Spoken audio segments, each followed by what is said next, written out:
So now we're going to start looking at series and parallel circuits with two resistors. And so let's just sort of diagram it out and then we'll do it for real. We're going to have a 3-volt battery and we're going to send it through one resistor, and then we're going to send it through another resistor, and then we're going to send it back to the battery.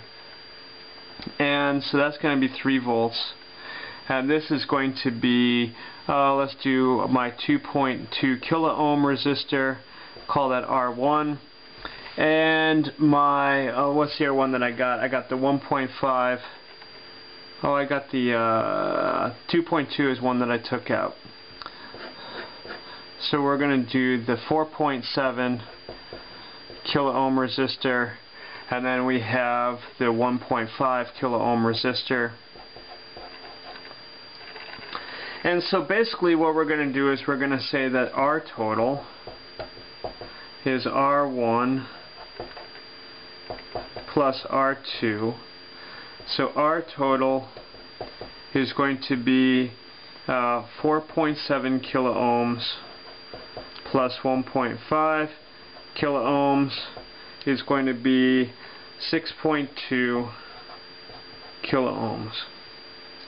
And now if I do V equals IR, we're going to have my I is going to be V divided by R is going to be 3 volts divided by 6.2 kilo ohms is going to be just a little bit under 500 millivolts, or 500 well, 0.5 millivolts, I think. 3 divided by 6200, we have 0.5 milliamps. 4.8 times 10 to the negative 4th amps, otherwise known as 0.48 milliamps. Okay. Now, what's going to happen is that current I of 0.48 milliamps, that's the flow of electrons. Now, by Kirchhoff's law,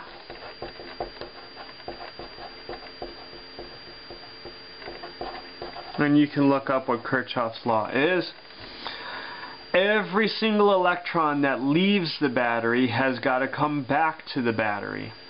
So every electron leaves the battery has to come back to the battery. Now in this circuit there is only one way for this electrons to do that.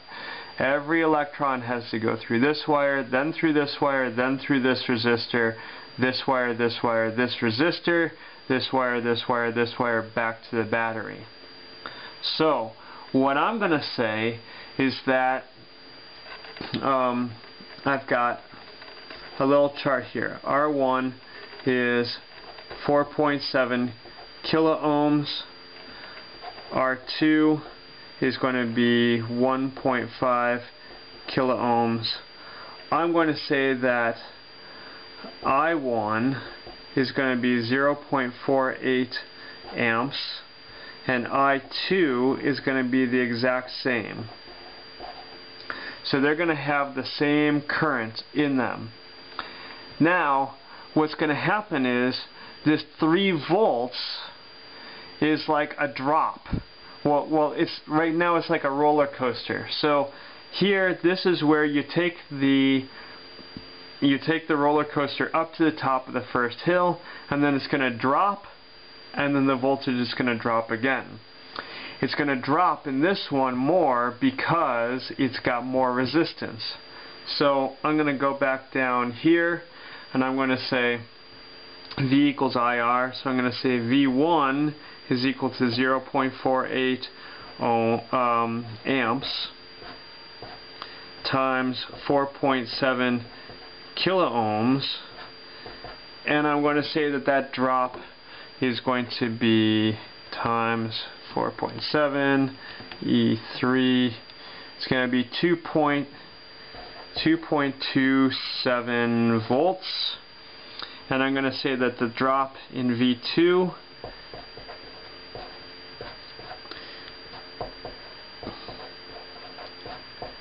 same thing. Let's back it up.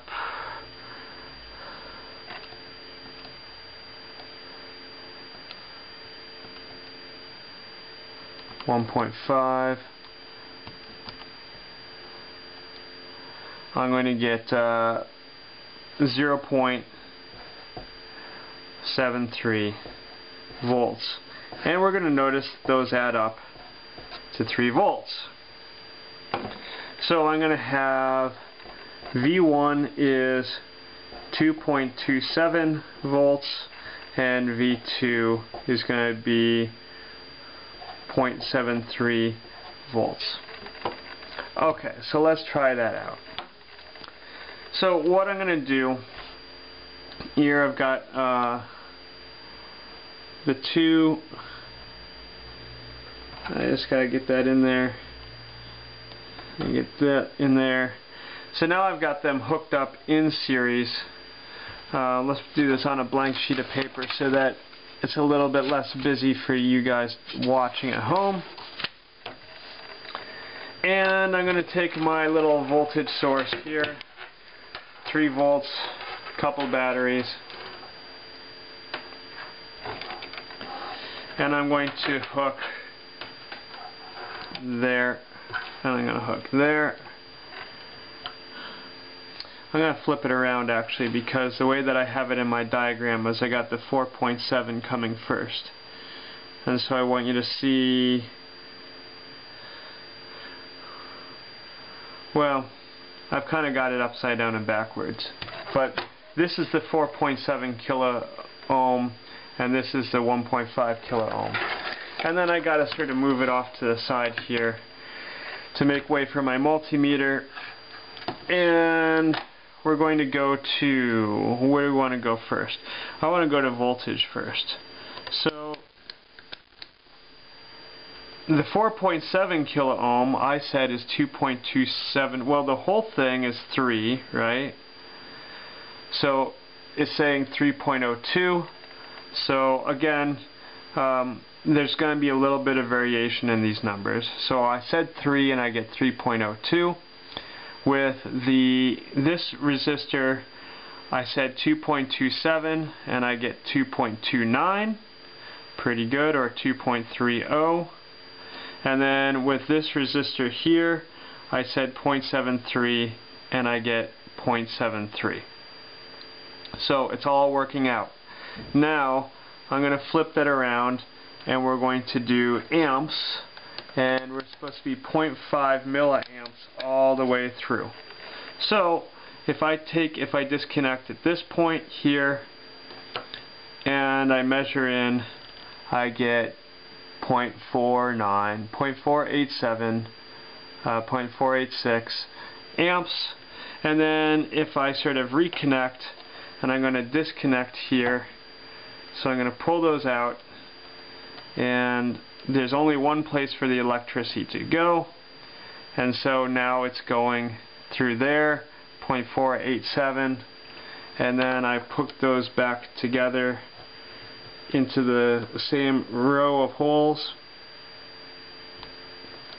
and I disconnect here and I hook up like this, boom boom, and I get 0.487.